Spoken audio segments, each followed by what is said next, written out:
What's up, YouTube? It's your boy Daniel. Let's go, and we're back at it again with episode number 4. If you're returning, thank you for continuing to support us as we grow our channel.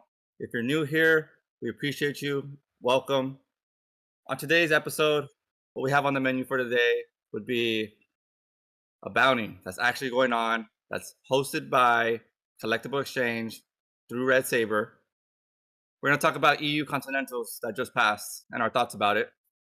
And we have a special raffle at the end of the video. So don't forget to stick around. This is the Lorcana Cookout.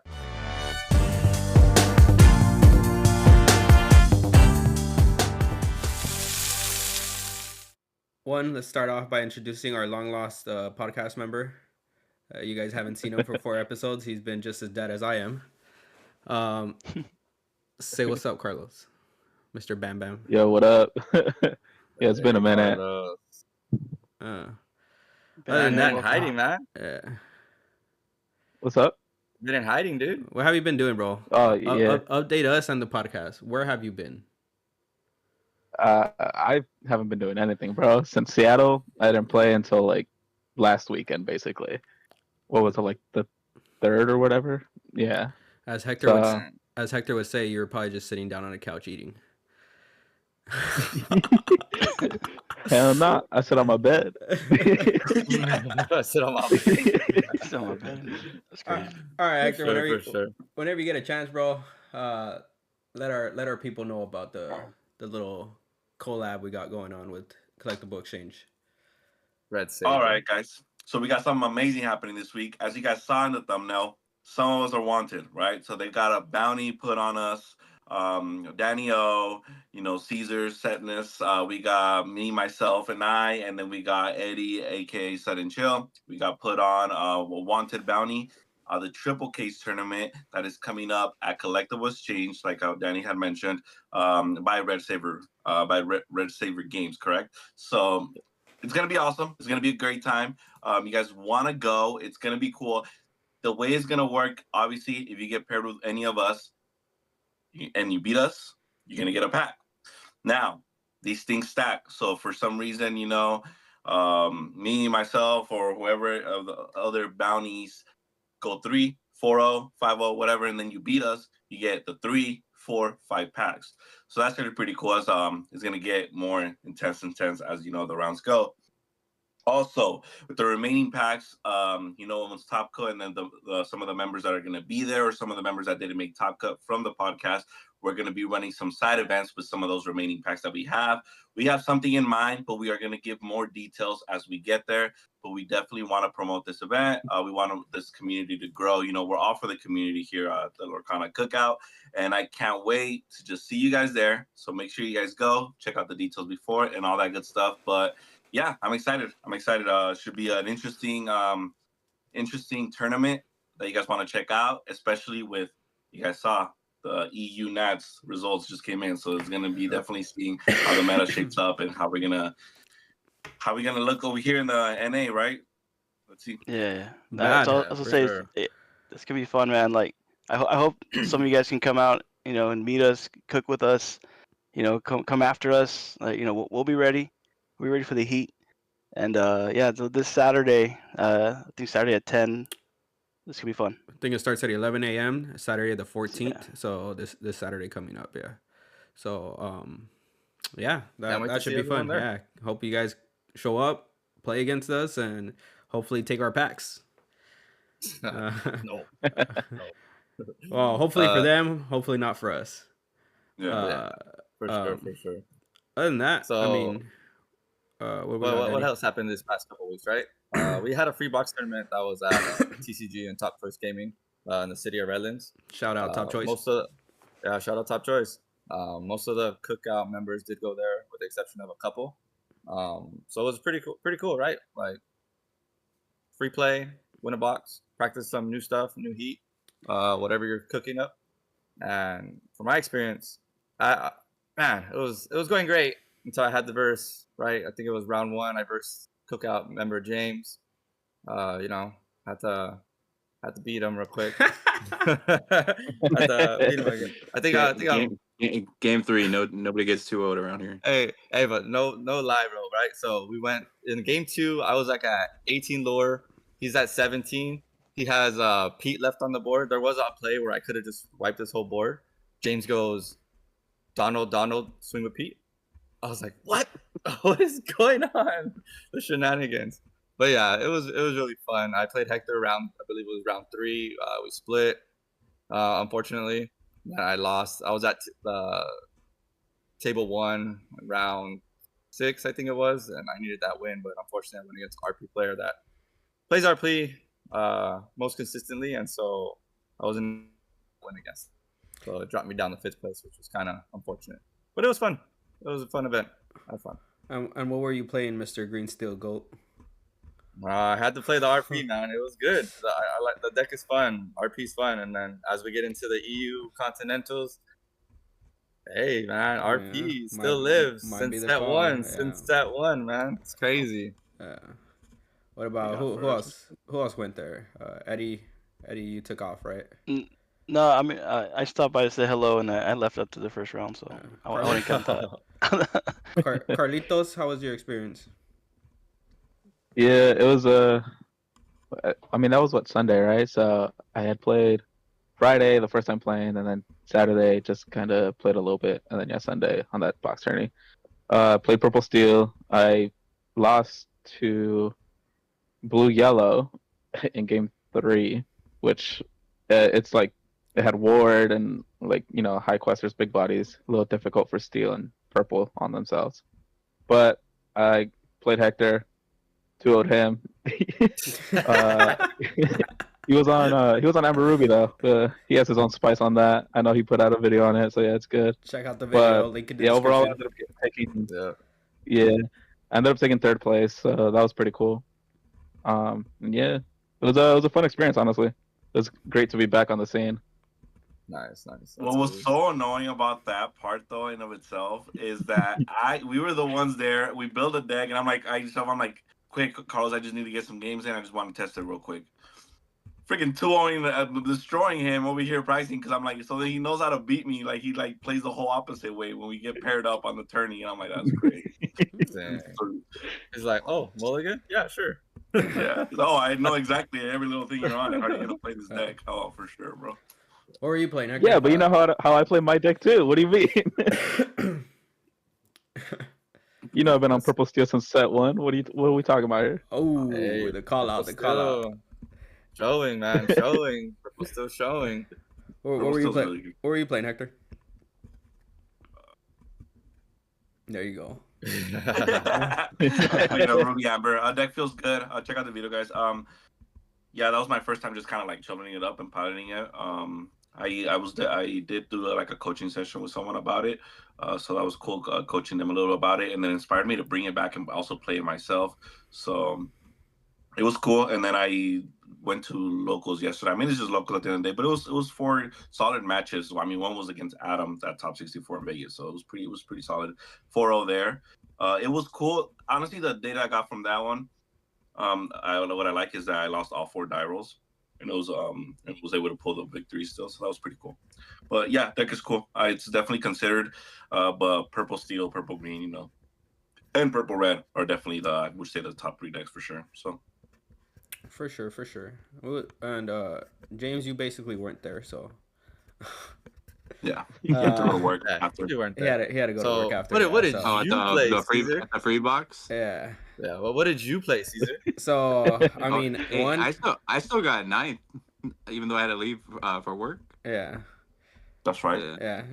You did better than me. Cesar play. Yeah. What did you do? Yeah. What did you play? So one, you guys know me. I'm always talking about me running late everywhere. One, I got there late. Took me 3 hours for a regular 1 hour drive, so that was fun. I already got there frustrated. Took a round 1 loss, which is not a big deal. I go to these just to play. And then round 2, I took Baja Blast. Bent to my will, bent to your guys' wills. Just wanted to mess around, have some fun. Round 2, I think I played against what was it? Purple Red. I took everybody to game 3. Everybody was a game 3. On the draw, on the play, the deck is pretty good, especially when you hit what it's supposed to do. It's just dumb. I have a lot of issues with the deck though, because if it doesn't do the bend to my will line, like it just feels super slow.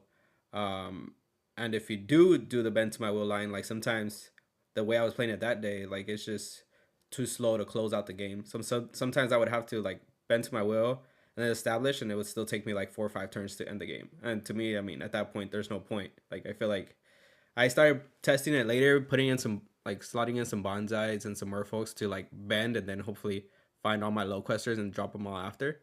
But I'm not gonna waste my time on that deck anymore. We played a friendly game right after, and let me tell you guys how he bent my will. Okay, so this is how he bent my will, dude. He literally drew insanely cracked, and they made it look like the tier 0 deck. I'm like, how are you not playing this deck? So he went like, the Clarabelle. He like quill, whatever. Clarabelle, senior welcome on the Gaston or whatever. And then made me draw 2 extra cards. Then he's like, all right, draw 7. And then next turn he's like, bend my will or bend your will or whatever. Yeah, yeah. Like I said, and then I was like, and then I played Rapunzel. You don't want to draw Rapunzel? Like, no, I don't want to draw Rapunzel, bro. You got Clarabelle. Yeah, I was like, bend your will, because I think what you have on board. Oh, you had right before the turn I knew was coming. He's like, do you want to draw Rapunzel? I'm like, no, I don't want to draw Rapunzel. Yeah, because all I left him on board was with the Mother Gothel. So I was like, feel free to draw off of that Mother Gothel, please, because I was gonna bend his will next turn. So the deck is fun. I mean, if you guys have a chance to try it out, it's a fun deck. Would I take it to this triple box, case tournament or Nats or LCQs? I don't know. I mean, I saw one made it through the LCQs, I think, in EU, but dude must have been playing some Spice or maybe got some easy matchups, or he's just good at the deck. But yeah, I would say it's bait. It's still not as good. Bait. It's still not as good. That was fun. Yeah, that was a fun little tourney. But yeah, that's what we were doing this past weekend. In case you guys were interested. What else we got on the menu? So, EU Continentals, man, just passed, right? Yep. Just ended. So this morning, like at 8 a.m. for us or 6 a.m. for us. So if you guys started watching it, it started at 1 a.m. our time, didn't end till 8 a.m. our time. Yeah, like 7, 8 a.m. Yeah, right. Yeah, that's why we're getting coffee. Tell them what happened. Tell them what time we were over there watching those damn rounds. What time? I was asleep. I was sleeping like a baby. Yeah. It was like 12:30 a.m. 1 a.m. right? Yeah, 1 a.m. Yeah. We stayed from like 1 a.m. to like 3:30, 4 a.m. watching the top 16 to the top 4, and then I couldn't no more, and then I just woke up, got some hours for the podcast to go to sleep, woke up, and then just watched the final game of the finals. I'll probably end up watching the whole thing of the finals, but I still gotta watch a majority of them. Yeah, finals was still good. It went to round 5, game 5, so that's cool to see. It wasn't just a blowout of 3-0. So I was glad to see that. But during the finals, right? Yeah, so we'll bring it up right now, but let's just in case you guys didn't hear the news, which I'm sure a majority of us did. Let's talk about some reveals that were done during the EU. So I'll bring it up on the screen right here. We got I cannot pronounce this set name, but it's called. Can any of you guys try to pronounce this? Because I don't want to make myself look like an idiot. Arcasia's Island, something like that. Arcasia's Island coming in March. Set 7 was revealed along with set 8. We'll show it right now. They said this was gonna be more. I think they said animal focused, so that'd be pretty cool. I mean, I'm glad to see Bolt coming in. I don't know if any of you guys have seen that movie, but that's a pretty lit movie, and I'm an animal lover. Right? Yeah, dude. I hope they finally put Mushu in here, bro. You put it up? Did you put it up? Yeah, I put it up for. Not for you guys, but right. Yeah. We've been waiting for Mushu. Yeah, bro. I've been waiting for Mushu. Hopefully, but they said animals, so we probably get more Mushus. I mean, I don't know if Stitch classifies as an animal. What other animals are in there? More Cricky. There's a bunch of animals everywhere. Yeah, but I'm just thinking about like the cards, what they can make with them, right? Like Bark. That was gonna be sick. Bark. Yeah, Bark action. Bounce back all characters like 3 costs or less to the opponent's hand or something. Sheesh. For some reason, I'm waiting for the brawl effect on a character. Yeah, that'd be broken, bro. Come on. I'm still waiting for a discard character. Discard a character. And then set 8 was revealed. The next big bad, Reign of Jafar. I think everybody was predicting this, but some exciting news. This one says just coming Q2 of 2025. So if the other one comes out in March, usually like a 3-month gap, so probably in June, July. Yeah, like June probably. That when that set comes out, that Jafar deck might be a thing, man. It's gonna we be might be willing. Yeah, Cards. Yeah, we might be wheeling for 7. Get your foil legendary right now, boys. The purple one. Yeah, he might be in the meta. I got placed it already. Because if they print any good 1 drop, 2 drops, 3 drops Jafars, it's a real quick. It'll be good. Sure. So all right, let's go into the day 1 meta. It was a total of 96 players, right? I think I'm showing you guys this on screen as well. Total 96 players. Doesn't say how many decks here. I mean, we could do the math, but I'm too lazy. 34% was Ruby Sapphire, 21% Purple Green, 18% Emerald Steel, 13% Amber Steel, 7% Ruby Am. That's crazy. And how many we had in the finals? I just realized that 5% our buddy right here's favorite deck, Sapphire Steel. 4%, 2 of our buddies right here right now, Purple Steel. And then we did actually have 1% Ruby Steel. That is mind-boggling to me. I feel like Blurple has a better chance than Ruby Steel, but that's just me. Ruby Steel did get for sure better, but I mean, yeah. What are you guys' thoughts on this? That guy's deck list. Same here. What he ran there, And he was one of the people that actually made it through the LCQ, or is he already one that was qualified and he was like, I'm just gonna bring. Pretty sure he qualified, but who knows? They never specified. Yeah, I wonder. That would have been really cool to see specifically who got from LCQ and who got like top 16, right? That would have been cool. I wonder if he actually made I wonder if he did that because he had the invite already to Worlds. But could it be right? I'm gonna try this spice. Just mess around. Then again, I feel like the pricing that it's in it, right? You still can get another Mickey. Yeah. You can get other stuff. Yeah, I wouldn't risk it myself, but I mean, if you want to have fun, sure, why not? Yeah. But still, even, dude, like how you were saying, 7% made it of RP. That's crazy, and to see that much in the top 8 when we get to top 8. So the 7%, like that percentage is of the people in the tournament, the 96 people, right? Yeah, 96%, 7% so was that Ruby Steel, for all we know, could have gone X5 or whatever. Or whatever. 100%. So these percentages give us that, and then so I'm interested in is that conversion rate from there to the top 16. Yeah, unfortunately, I don't have that, but we will show the top 16 right now. But what are you guys' thoughts on this? Did you guys expect this or what? We'll start with Eddie. What do you think? Yeah, the first thing that sticks out is just the extreme representation of blue-red. I did expect blue-red to become relevant again this set, and I guess that time is now, because a lot of people in Europe are playing this deck. It's always been a favorite, I think, for these major events because it's kind of a safe deck because it's definitely the most power potential, right? It has the highest power ceiling out of all the decks in the meta. It just has this clear weakness with draw and weakness to aggro, or but they all know that. All blue-red players know kind of how to play against their tougher matchups. So yeah, I was really surprised to see this much blue-red. Overall, I did expect to see a lot of green-purple. I probably expected a little more Amber Steel. I'm surprised it's just 13% because I feel like Amber Steel has always been popular in EU. A lot of really good Amber Steel players over there. I'm surprised also how little Purple Steel was represented. I think I see a lot more Purple Steel here than 4%. But I think the conversion rates kind of prove how I see the meta already. But yeah, as far as representation, that's what stood out for me. What about you, Danny? Yeah, just like like how Eddie was saying. I think we all expected to see a lot of red blue. So seeing the 34%, it's normal. Same thing, right? The Amber Steel. I was thinking to see a lot of Amber Steel because Amber Steel into any matchup seems very, very great. You have that 2 variants you can go, right? Super aggro push or more Steel Song.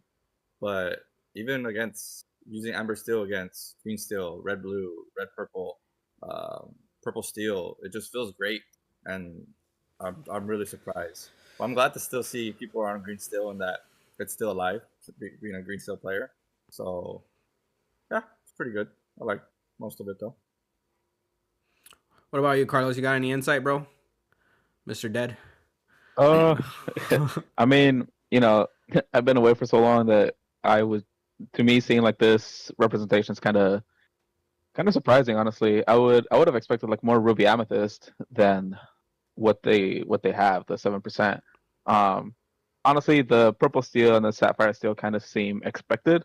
I feel like those decks aren't normally as popular, even though right now, Purple Steel definitely did get a great support. But I feel like just people like to stick to kind of like the more powerful ones. Obviously, like Ruby Sapphire, like that's such a strong deck, and how Eddie said, it just has such a high ceiling and like just great power. I think I don't know. I don't know how this meta is like shaping currently, but I think it kind of just changes on a week-to-week basis. And with this, we already saw who the winner was, and that deck is definitely just gonna get, I feel people are gonna try to play it more, and we're gonna definitely see it a lot more now. Yeah. What about you, James? What you got? Yeah, I mean, I'm not surprised by the spread, really. Well, what I am surprised by is that there's just such a low amount of Purple Steel, Amethyst Steel.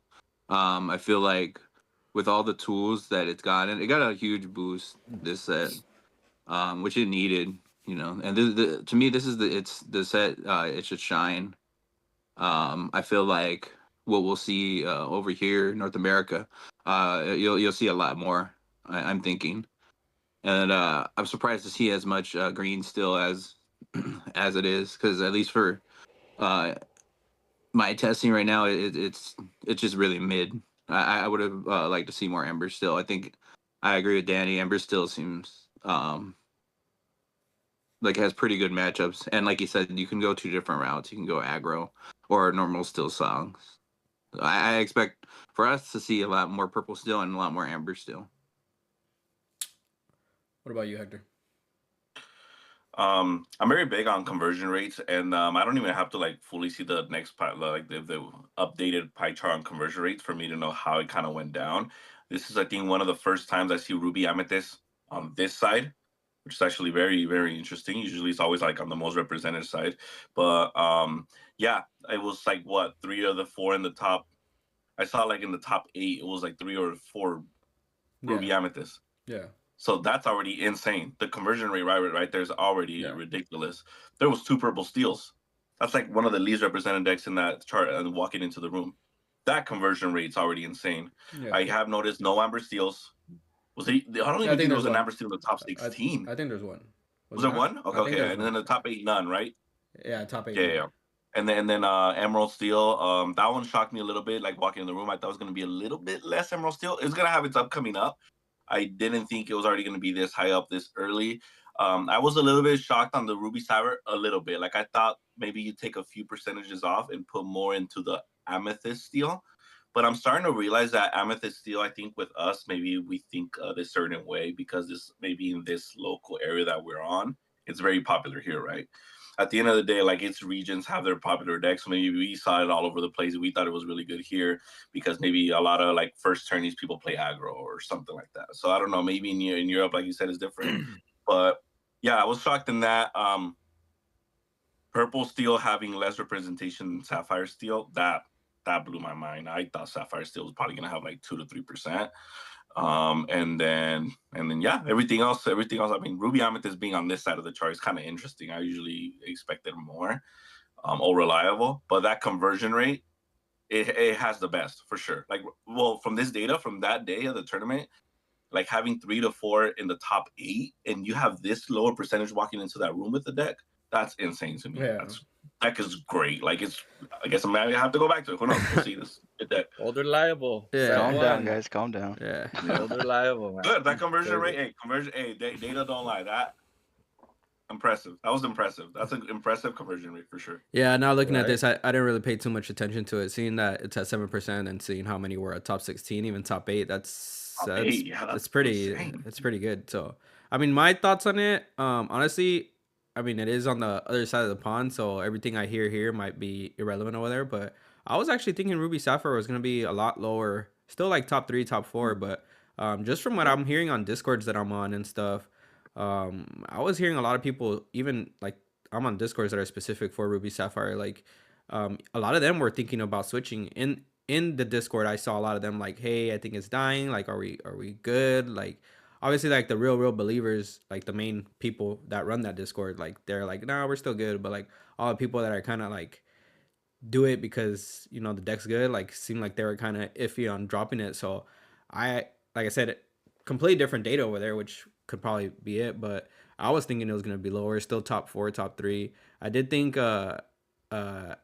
purple green was gonna be the most. I thought that was gonna be the most represented deck, with purple steel and then ruby amethyst and then like ruby sapphire all kind of there. Seeing emerald steel is kind of shocking to me too. I see like a lot of people dropping it too, just from around here. I'd see like only the main people, once again, like the people that advocated it, Dale, Zan, you know, the people that are consistently playing it here, Danny, our teammate Ego Dre, like obviously we're still paying it, but even them, I mean, you just heard Danny, he was testing purple red, and Ego Dre I think was thinking about testing other stuff too. I was testing emerald steel too, but I always like to keep my options open on the 3 decks I play. But I was definitely expecting emerald steel to be way lower. I was thinking like 10% or lower. Sure. Amber Steel doesn't shock me. I mean, there's a lot of people playing it. There's a lot of Amber Steels even in the EU versus NA little thing that they're doing. So that one doesn't shock me too much, but definitely like I thought Ruby Sapphire was going to be lower. So the Amethyst Steel being that low too, like I think it shocks all of us. Just like Hector said, probably it's just the IE area that we're seeing a big influx of purple steel. But I mean, 4% and 3 I think made it to top 6. We'll see right now. 3 of them made it to top 16. That's also crazy. It was 2 of the top 8. No? Yeah, I don't know top 8 and 2 in the top 8. Oh, we'll move the top 16, right? So we can see. We can see. Yeah, let's have the top 16 so we can see these things. So either way, those conversion rates are crazy. So yeah, we had 2 top 16. So from a 4% showing, sorry, this one's a little bit blurry. I couldn't find a clearer picture. From 4% showing of the whole 96 to 2 of them representing 13% of top 16. That's a crazy conversion rate. 7% of Ruby Amethyst converting to 3 of them, 19% of top 16. Also crazy conversion rate. Ruby Sapphire makes a little bit more sense because we already had a lot of them, 3 of them. Emerald Amethyst had crazy conversion rate too. I mean, it was kind of one of the most played, but still 5 of them, and then only 1 Amber Steel, probably the worst conversion rate, I would say, because it was like what top 4 deck played. So wait. No, because then technically the worst conversion rate here is blue red, right? Yeah, for sure. Because like it's in the top percentage right there, but if the 34 whatever percentage was in the room walked in with it, and only 3 are in the top 16, almost as much as a purple red and purple steel that were on like the lower 4 to 5%. That means blue red had a really bad conversion rate. Yeah, it was probably like the worst out of those colors. It's like 30 plus players and 3 made it. Yeah, so it was probably blue red, then Amber Steel that probably had the worst conversions.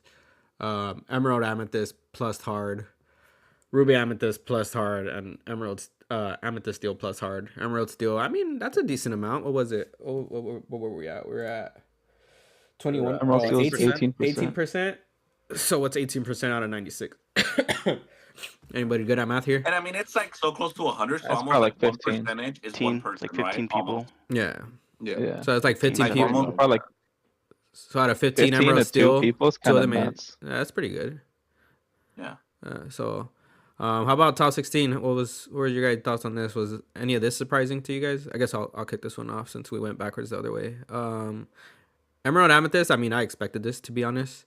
Ruby Sapphire, I did think it was gonna be at a lower play rate than what it showed up as, but I did think the people that took it, some of them were gonna convert good, because just like I think Eddie was saying, that the deck is powerful.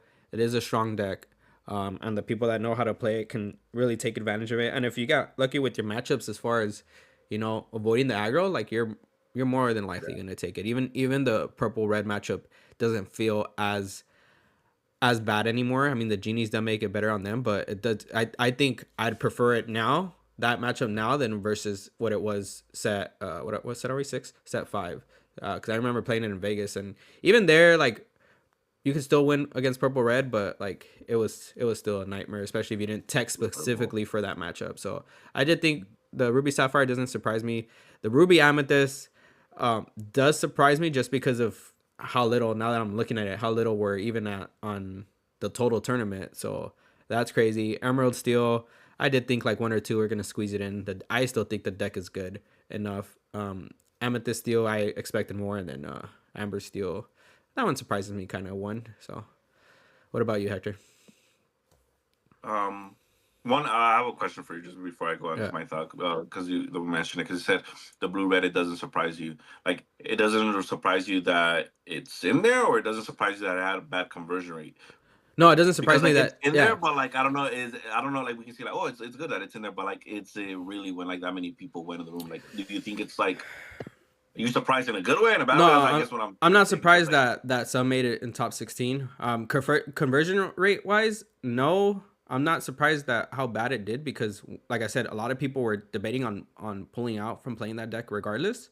And I mean, I guess the people that still believed in it, like, I mean, let's be honest, like some of these players might have picked it up just for that weekend because they thought it was a call. And this deck is something that I mean, a lot of people say it's easy to play. I think it takes a lot of time, like to understand like when you need to be fully controlling, and then when you need to flip that switch of like, I need to win in like 2 turns, and I can do it because I have Tommel Dime or something like that. Like, those are what differentiates the good Ruby Sapphire players from the bad one. Like, knowing when to flip that switch of like, okay, do I keep, because if you keep emptying out everything that they put, like dirt wise, like you can win, but there's a likely chance that you will lose because you didn't flip that switch. You need to know when to flip that switch of, okay, now I'm the aggressor. So I mean, that could have been what it was. I mean, that's another thing we have to take into account when you know, these people with, or these decks with like high play or people playing it. I mean, we are talking like the best of the best players, but still, like if they picked up a deck that they weren't completely comfortable with, like that could have hurt them too in the long run. I mean, I'm a big advocate to play a deck that you're comfortable with. Don't just pick up a deck because, you know, like Ruby Amethyst. Like, I'm sure a lot of people are all of a sudden going to be picking it up. The good thing about that deck is that it's been around since set 2. So I mean, a majority of people might know how to play it, but to play it at the caliber of the other people that haven't got off of it, like Kendall and, you know, other people that are just consistently on it, like there's always going to be that difference there. Oh yeah, for sure. The purple green, it's the 5%, correct? Yeah, it's a 31%. Five of them made it. 5 people. Yeah, it's really good conversion rate. So I definitely I think purple red, that had the best conversion rate, but I think purple green held its ground. Like they held the percentages, they held their ground. So it was very solid. I like that. Amethyst Steel is like how we said, we were surprised that we thought the deck was better, so we were surprised that most people didn't walk into the room with it. But its conversion rate does speak that we are right, that the deck is really good because its conversion rate is really good. So, you know, we decided to take, you know, the purple steel. Remember, some players, because they were not on purple steel a set ago, 2 sets ago, 3 sets ago, sometimes about that comfort. Well, like, purple steel is really good, but I've been playing purple green or purple red for the longest. And they're still also good, so I'm just going to stick to that. So there's also that of just like, it's been a little bit of time frame, so people to just transfer over to a new deck.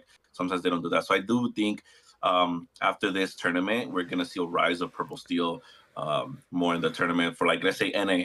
I can guarantee that probably NA will have more purple steel percentages. But yeah, I like this. I think it makes sense. Emerald Steel still in it, which is pretty cool. Amber Steel was in it. Was all the colors in it, at least one of them, or, well, not counting Ruby Steel, but like all the other colors, is there one that didn't even make it at all? What do you mean, like a specific solo color? No, I think from the last chart, all the colors. Oh no, yeah, they all didn't make it at all. They all made it. Besides, made it, right? Oh no, Blue Steel also didn't make it. Oh, we don't. Okay, next. So, yeah, but also I want to interrupt real quick. We got to remember, 2 of these, or I guess 3 of these decks that are represented in top 16, you can see the color combination and still not know what they're playing. What version of that deck they're playing. So I think that is the power of Ruby Amethyst right now. Amber Steel, or Amethyst Steel and Amber Steel. Ruby Amethyst, are they playing the burn? Are they playing the more control? I guess that's kind of like the two different variants of that one. I mean, if you really want to, you can also do full aggro, but I think the burn would be better than the full aggro. Amethyst still, are they going low to the ground? Dock, are they going mid range? So I mean, baby a lot Maleficents, no baby Maleficents, yeah, right? and a lot of these vary because I mean, some of them do play the same cards, so you can be halfway through your match and then all of a sudden you're thinking they're mid range, and then they drop 3 little Maleficents, and you're like, oh, what the hell? So these are not really necessarily in top 16 because you can see a deck list, but for sure from the conversion rate from day 1 to day 2, that can help. Like, you don't know, you might see the colors and you still don't know exactly what they're running. Same thing with Amber Steel. Are they running our James version over here with Blues and Donald Ducks, or are they running somewhere? Are they running half and half? Are they running the new Simba package? Are they running I think Amber Steel has the most flexibility right now. Yeah, they're running the Simba package. Like, you so many weapons that Chen pose. Like, what are you playing? Like, yeah, exactly. So I mean, this can help out. So I just wanted to point that out. I mean, the only thing that the purple, the only thing that the purple green, is winning is that deck's just good. I mean, honestly, I would say that deck is, I don't know if I would kind of put it best deck, honestly. Like, the deck is good. Like, it's really good. Like, it's really consistent, really good. Yeah. So I mean, that's why that's showing up there. But yeah, sorry to cut you off, Danny. My bad. No. But yeah, like, just like what's going on in the meta over here on the NA side, we see a lot more purple steel people, amber steel people, and so now we know the matchups with those 2 decks into RP, and with RP, as we get into it later, being so great still, I don't know. I think a lot of people still are going to switch to RP, but I still think this purple steel and amber steel have a great matchup against it, and you're going to see like a different type of turnout over here on the NA side. Yeah.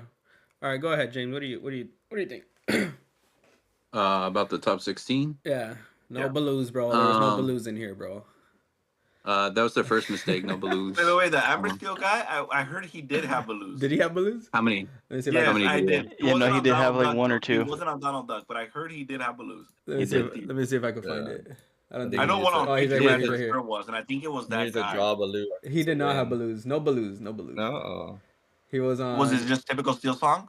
He had one dog. Simba package. It was a Simba package. What is that right there? Yeah. Oh no, that's Simba. Yeah. Okay. Simba package. Simba package. Yeah. So okay, whole new world. Free advice for the Amber Steel players out there are looking to be.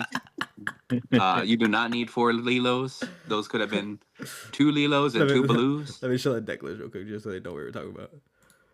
It's funny because we were watching it, and then we're like the Amber Steel, when they would lose to Blue Red, they would be like at 18, 19. Yeah, like that's but crazy. Blue would be cracked right now. One card. Yeah. Nah, the one dock though, that's pretty cool. Yeah, the one dock's cool. Because you could just use that, discard the Lilo, bring it back next turn, you know? Yeah, I think Lilo's, if a deck uses Lilo, I think it's this one for the same reason, because you might have 3 Lilos in your hand and you could just sing Whole New World. Yeah. Like, it doesn't feel as bad because you could bring them back. Right. Yeah. Yeah, 4 Whole New It World. makes sense in this deck. He's doing the discards with like imagine like Whole New World discard 2 Lilos for sure. Yeah, that's fine. Yeah, like I'm not mad about that. In this deck, it makes sense. In this deck, he's also running the Simbas, right, where you draw a card, discard. Yeah, exactly. Yeah, you could discard a Lilo. Yeah. I get he's playing Lawrence as his like Ruby tech in a way over Baloo. Yeah. In this build. Yeah. I think the deck would be better if he had the Blues in there also. It would have definitely got him out of a few games. Yeah. It's just hard with the uninkable count. If you're playing Amber Steel and you're not on Blues, I don't think you're playing it right. It's just it's literally insane.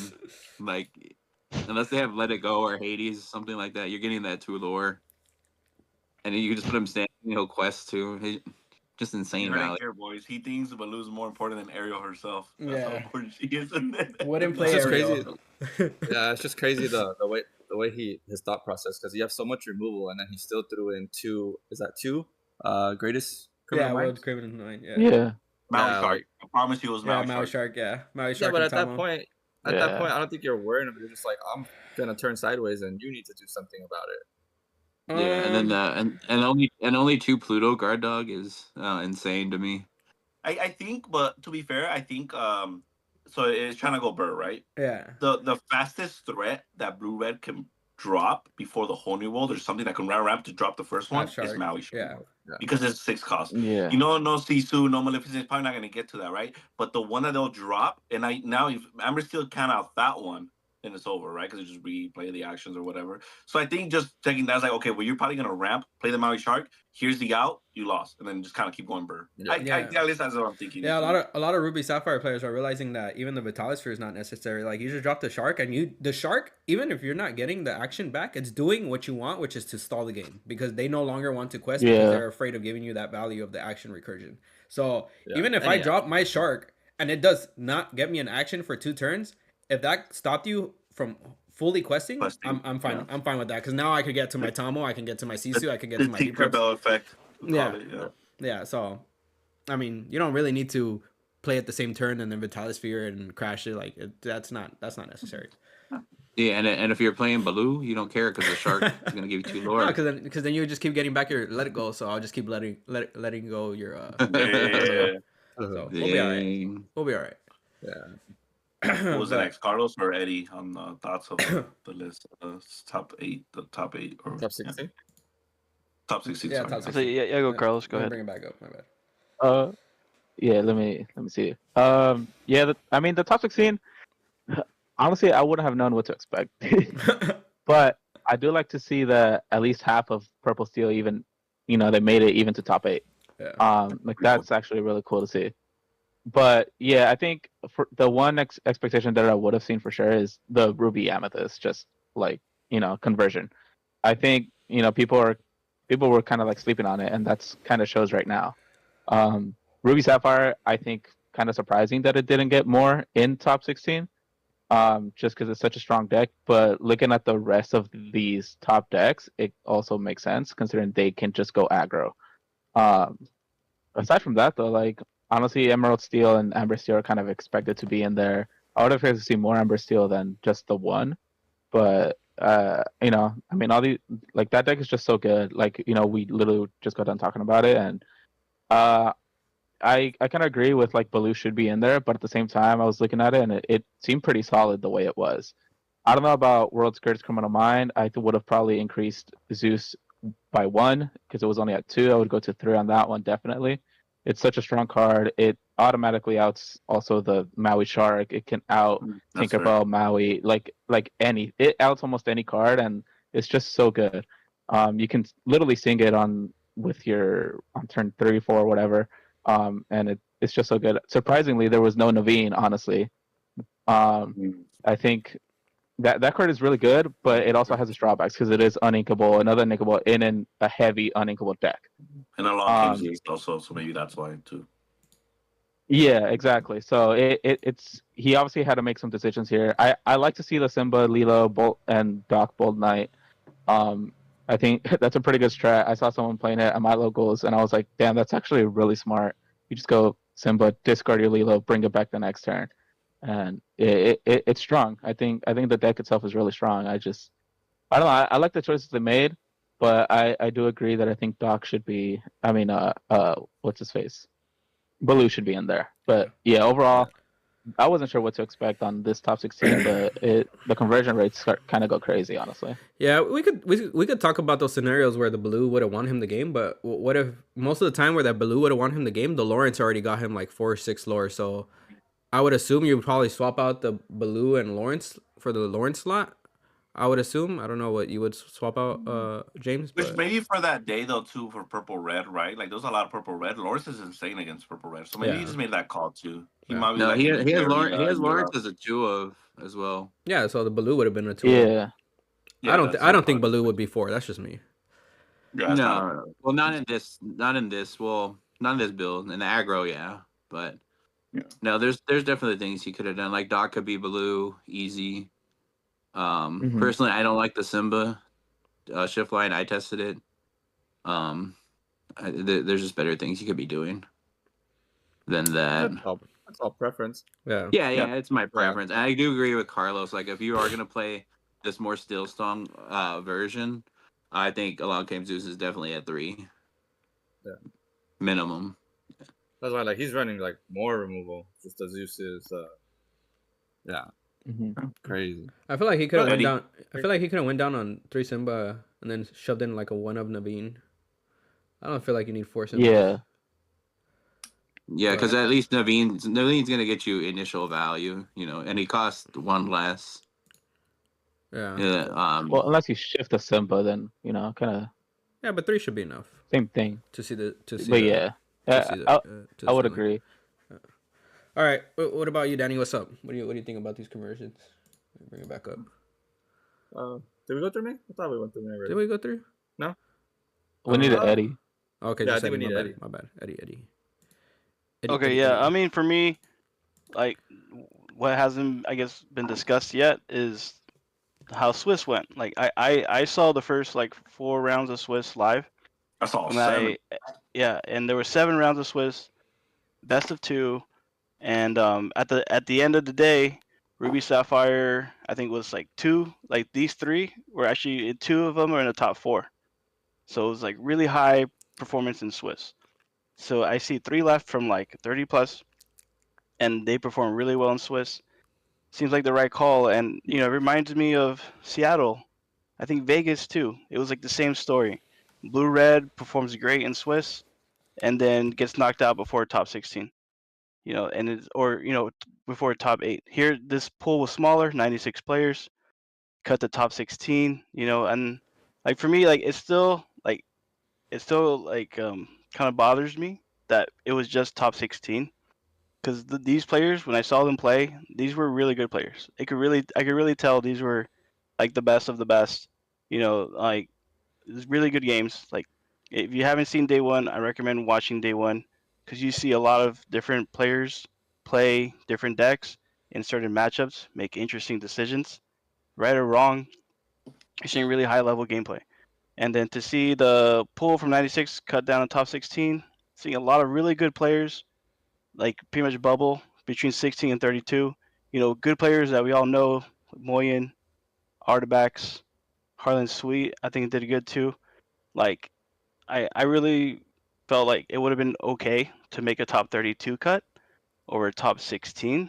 I think one more round wouldn't have been too much trouble, but I'm not producing it. As a fan, I would have appreciated one more round to see just a wider pool, because I know there's some really good players like the ones I mentioned, and even the ones I didn't mention, that didn't get a chance to play in the day 2. But from this top 16, they obviously proved it. They won a lot of tiebreakers, or they had that one extra win instead of a draw. It was a really tight, cut from Swiss to top 16. It was really tight. What was the points to get to top 16? I think it was 32. something. I think it was. What sucks is there was 2 bubbles, 17 and 18. Yeah. Had the same amount of points as 16, 15, I think, or whatever. Yeah. Yeah. I think That's that's the crazy. worst. And anything can happen, right? Because we saw the 16th go against first place seed in the first 1 round, and then he beat him in 8 minutes. Yeah. So that, and what's crazy is from top, so you're, how Eddie said, the conversion rate, it goes from 94 or whatever, 96, which is already insane to me. I'm not even going to talk. We already talked about that last episode. You want to talk to me around about that? Go to last episode. Anyway, so it goes from 94 to the 16, right? And then you're in the 16. You only need 1 game. You only need 1 game to go to Worlds. So that's why I think that was wild. I'm I top cut just 1 game you're in Worlds. It feels weird. So it should have been top 32, right? Get 2 wins to go to Worlds or whatever. I think you had to win your second one to go to Worlds, no? No, that's what I thought too. Yeah, apparently it's one win. It went straight to top 16, which was super weird. I'm used to the day 2 win 2. I'm getting confused because top 32 get the Elsa Palace. Yeah. So that's and then top 4 get the Mickey, right? Yeah. I'll forget the Mickey after that. So Yeah. I definitely think I'm starting to think if it's 8, you're adding all these people for the Worlds. I'm the fact that a Worlds might be the same amount of number as a Nats is crazy. Nah, it's gonna be less, bro. It's not up. It's gonna be a 32-player tournament. Yeah. Worlds is gonna be just top cut. It's gonna be a local. For example, how we said North American, you guys, like I said, it doesn't have to. It's gonna be the hardest local of your life, bro. Yeah. Well, then Worlds goes to 16 players, 32 players. Yeah. That should be how Worlds should be. But now it's 8, and then you're gonna get free, and then pass down invites, and then everyone that won the challenge. I'm Worlds increased a little bit because they allowed that other qualification of the winners of the DLCs. So that increased a little bit. At that point, it's almost the same number as the Nats, and I don't think that the rate number is not adding up. No, yeah, I mean, we it should be less people going to Worlds. Not that. If you're gonna keep that number, there should be more people going to Nats. Yeah, that's why. So like, it would be a lot more people in Nats, less people, like a lot less people going to Worlds, because you're almost keeping it the same as Nats, and like how you're saying Nats and Worlds. So right. Like for example, like you know, let's say your Nats is like 1,000 players, right? And then a Worlds will be like 32 people. Yeah, I like that differential. Yeah, no, yeah. If we're having Europe Nationals be 96 players, and then Worlds is like, let's say 52 players, like, Yeah, I don't know. It's weird. Yeah, it's weird, right? Yeah. I don't know about me. You guys feel it sounds weird. Yeah, well, I mean, we all have our opinions on this. If anybody from Ravensburger is hearing, I mean, there's a lot of changes. There's a lot of changes I would have liked beginning from DLCs. I think making it to day 2, possibly invite up maybe a little bit higher. As far as the LCQs, I think it should have been like the competitive constructed events. I get the pods because then you get a second chance, but I think you can still do that for the competitive constructed events. Like if you're doing bad, you could drop and then play at the 4 p.m. one. I think it should have been 9 round or 8 round best of 2, top 32 get the invite or something like that. Top 16 get the invite or something like that for LCQs, because it just feels so bad to go 4-0 and then lose your last one, and then now you're not in Nats. And then go to the afternoon one, go 4-0 again. Imagine that. Go 4-0 again and then lose that one again and then still not get No, and then Cesar, I heard they're not even doing the afternoon one in the NA. Oh, yeah, that's just for Europe. It's just one. Oh yeah, because we got more people because we got one more DLC. Yeah, so that to me is rough. That LCQ I think should have been a best of 2, even best of 3. That's fine, but it should have been like a competitive constructed event, how they do for the side events, like top 32 get the invite, top 16, and then just do it like that. And then to me, I would have liked all of Nats to be best of 3.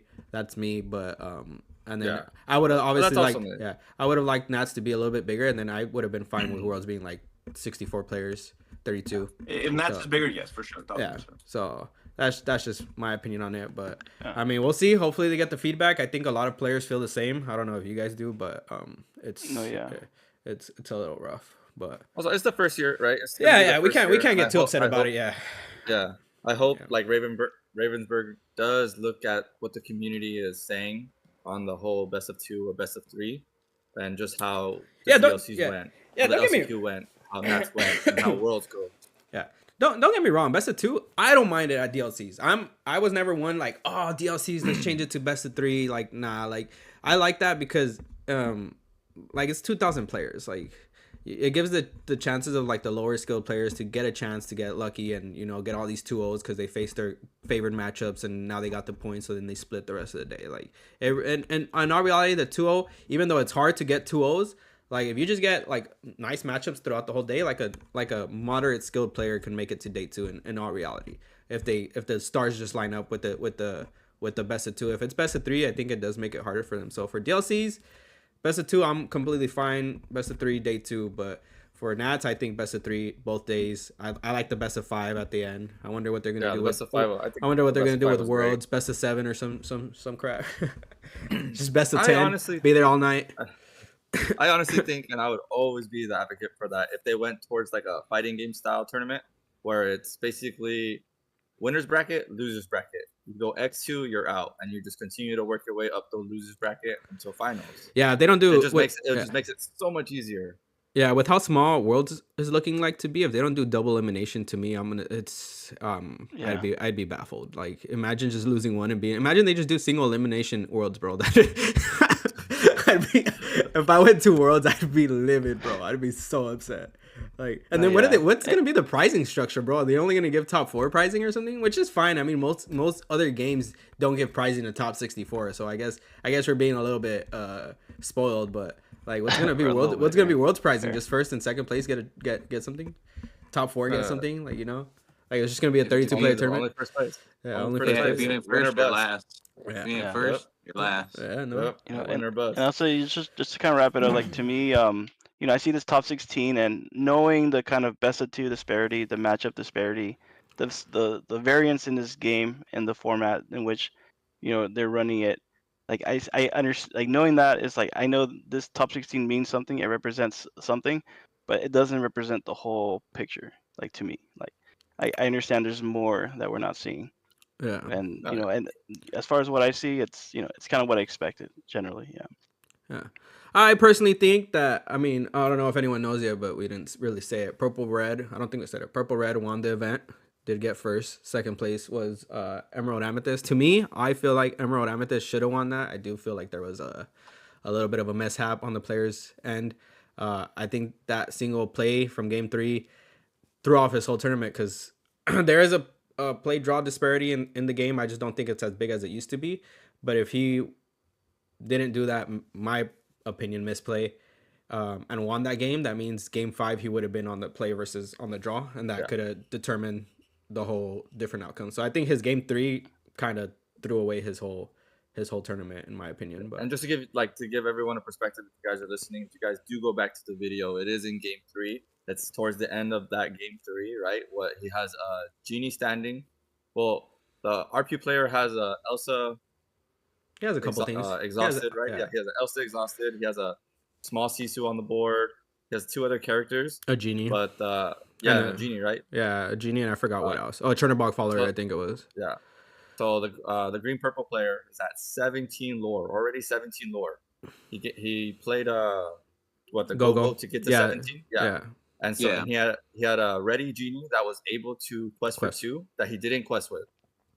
That he left standing, where Cesar was saying, right, he could have quested with Genie, got to 19, and made his opponent, hey, deal with this. You have the big play there was that he had the Fox in hand, so he had enough ink to play the go activate. Then he had Genie, could have quested with Genie, went to 19, bounced the Genie with the Fox, crashed into the exerted Sisu. It would have slowed him down in case he didn't beat prep. Would have slowed him down.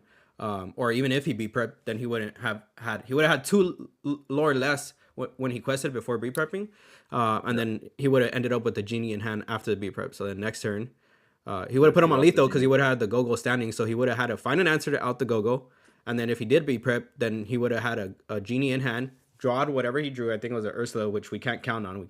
We don't know what he's gonna draw, obviously. So then he would play the Genie, and then now he would technically have 2 cards in hand now and be at 19.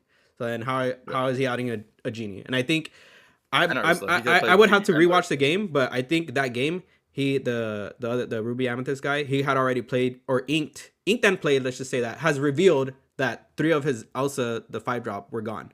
So the Genie out would have been so hard. It had to be another B prep, Brawl specifically. Are you guys are they playing Madames? 2 and 2, right? 2 and 2. Yeah, so I mean he had a few outs, but just being at 19 would have been better because every other threat after that you drop, it's just lethal. So you could have top deck gold, White Rose. Which is characters, like just playing a character saying, "Here, I win next turn if you don't have it out for this." Yeah. So and like I said that could have thrown off that whole finals, because that would have meant if you won that and then lost the next game, he would have been on the play game 5, which would have gave him obviously a little bit of a boost to win that game, because we all know, I mean, there is a disparity in the play draw. There is a higher percentage to win on the play. That doesn't mean you can't win on the draw, but there is a higher. So it sucks, but I still think Purple Amethyst should have won.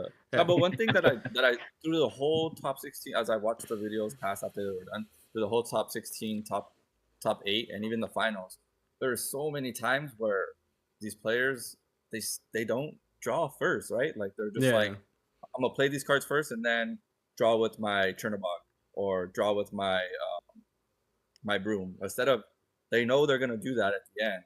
Why not draw first, see what you're drawing into, and then do your stuff?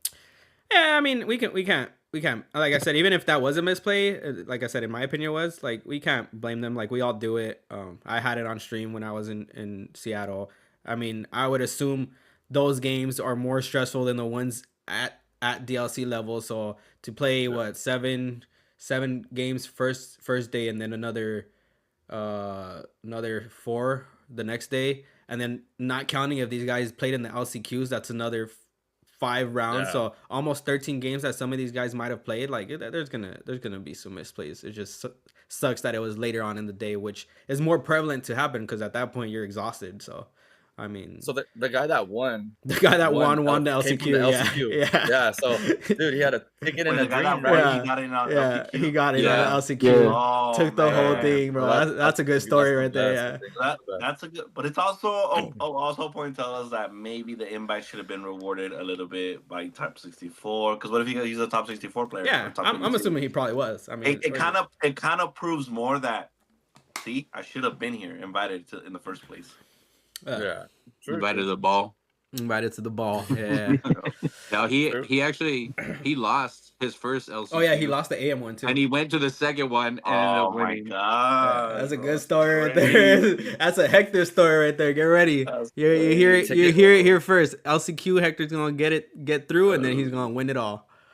Ticket in a dream. That would be my biggest heartbreak. It'd be like, let's say, like we just get in the same pod, and then like it's me and Danny in the finals. Oh, that would suck. Dude, how do you just feel split. like it's like there's no winning. Like you feel happy and sad at the same time. It'd be like so heartbreaking. Like, oh my gosh. That's why I hope to not be in the same pod as anyone. I mean, I know so well. The odds are low. We're in the same pod because it's probably gonna happen naturally, but like not end up to where we end up facing each other in the future, right? Like if we're one of us is gonna lose, hopefully you lose to someone else, or I lose to someone else, and like go along the way, question each other's dreams and stuff, you know. I mean, the odds are still low, right? Because what is the amount of players that are going to these pods? 1,000, probably, right? Yeah, 1,024. Yeah, it's low. Yeah. So yeah, I need one of them to drop so I can get off the wait list. Any of you watching that don't feel like going, I'll gladly take your spot. Watch a pod be created of all the cookout or like everybody we know, like people that didn't make it, just like all in one single LCQ pod, bro. That would feel terrible. Yeah, I mean, like bring it. That would suck. IE in one pod, bro. Yeah, all of IE in one pod. That'd be upsetting. That'd be intense. That'd be fun. Like Thanos. We're like, sorry, little one. Let's go local, but with LCQ on top, on the line. Yeah, with actual things mattering. Yeah, that'd be fun. Alrighty, so you guys got anything else for our audience? I think we're pretty much done. Other than I really hope to see them on next Saturday Triple K. So yeah, come on, we're wanted, people. Let's take us out. Oh wait, also gotta do the raffle. I'm just gonna have a sneak peek. Yeah. I'm gonna bend everyone's will there. That's all I'm saying. No, I'm kidding. I don't want people to think that's what I'm taking and then sit down and think I'm playing it. That's not what I'm playing, guys. I don't want to sabotage anyone's molds or anything. That's not what I'm playing. So yeah, he's playing Green Steel. Probably we'll see. So we're doing the raffle now, or is that what we're doing? Can you show these fine people what we're giving them? Just show them again. Once more, this is the first raffle of the 3 that are to come. The winner of this raffle does get 2 though. The Trident, and the Jasmine that are both signed. That are both signed by Amelia Ewart. Right? Sorry if I butchered your name. But they do stay at the Lorcana Cookout with her signature on there. So we're glad to have these giveaways for you guys. We're going to continue to have them. And in the future, hopefully we continue to partner more with other shops to get these more bounties going, right? And how did these people that are in this raffle, how did they get in, Danny? So they, of course, as we always say, you got to make sure you're subscribed. You got to make sure you have to comment. You have to comment on the video. Yeah, so let's go ahead. The next one is the same thing, right? The next one that we're going to do, the next 2 things. Yeah, so the next same thing on this video, guys. Comment and subscribe if you guys want to get a shot at the next 2 cards we're giving away. How many cards are we giving away total? 6, right? So 6, yeah. No, it's 5. It's 5. And then the bell last. Okay, so we're gonna do 2, and then 1 on the last one, or what? Yeah. Okay, so we're gonna give. I'm about to make a fake account for that bell. So we want to take a raffle inspired from our some of our sponsors and local store, Top Choice Gaming. We got this idea from them. They do it on the raffles. We're gonna do a little duck race for you guys. Everybody in there. We got 10 names. That's all the people that qualifies for this raffle. So let's go ahead. Yeah, comment, guys. Can't just be subscribed. Make sure you guys comment as well. So ready? Let's get the ducks going. 1, 2, 3. Let's go. We gotta start. We're starting off. Let's see it. Phil. Oh no! Fell at the top. Oh, Oh, not the no. Trump Oh, dunk. no. Oh, Oh, Swifty! no. Who's gonna get it? Oh, Oh my pretty gosh. close. Kelsey! Swifty. Congratulations, Swifty, bro. Congratulations, Swifty. Which one? Winner, man. Which one is this one you're getting, Danny? Is this the Jasmine or the Triton? No, this person gets both. Oh, gets them both. Oh, gets So them we're both. doing 2-2-1. Yeah. Oh, we're okay, doing okay, 2-2. okay. Yeah. So You Swifty, get both. congratulations. That's pretty cool. Congratulations. Yeah, you're over That's here. right. You're over here quacking. Oh, I don't think they could hear the. Swifty, the- I know We'll he's get in a fellow contact with content us, creator, we'll so get in shout out to contact him, with man. you, Figure it out all the details and stuff. Yeah, Swifty. So if you're watching, hope you're watching the video. We're getting in contact with you. Get in contact with us. We'll be able to get that going. Seeing how we'll be able to deliver that to you. It, honestly, it'd probably be easier if they just hit us up on like Instagram. You know, Yeah. follow us on there and then just DM us. Yeah, follow us on the That'd probably be Instagram, the easiest way. Swifty, and then We'll make it happen. Yeah, DM us on Instagram, and then we'll make it happen. We'll ship it to you, or if you're local, we can try to meet up with you and give it to you. Or if you go to one of the events we're going to, we could give it to you there too. Whatever is easier for you. Just hit At us the up. triple case. At the triple case when you take our packs. Your logo. Yeah. Other than that, Danny, I think we're done. I think some of us are gonna go play locals at TCG. Dang, we we got- gotta make it. Oh yeah, it's not Yeah, too late. it's still early, bro. If not, I'll be late like always. It's not a big deal. I mean, or test and play there too. Regardless. Yeah. Either way, it's testing. I gotta test, bro. I gotta be more active. I got Nats to hopefully prep for. Yep. LCQs. We gotta get started getting ready for LCQs. Oh. Right. Yeah. Keep Yeah, I gotta get past Eventbrite. Yeah. the hardest barrier, Eventbrite. Let's go. Yeah.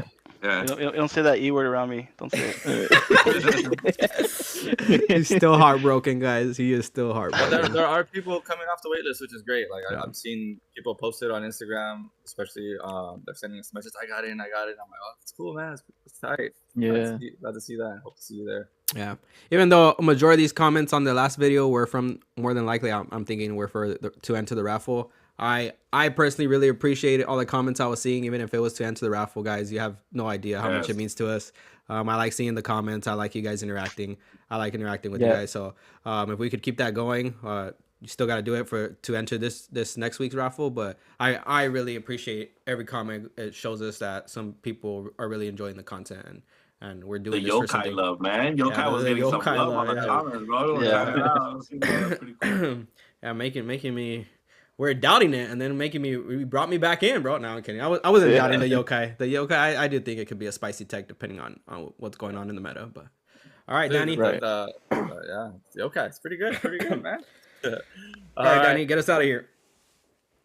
We thank you guys again for the love and support that you guys continue to come back and just give us that. As we continue on our journey here, always comment, guys. Let us know what you like, what you hate. Let us know what you want to see, what you want to hear. Always make sure to like, share, and subscribe a lot, and it helps us grow our channel. We thank you guys again. Until next time, keep on cooking, keep on questing. Peace. Peace out, guys.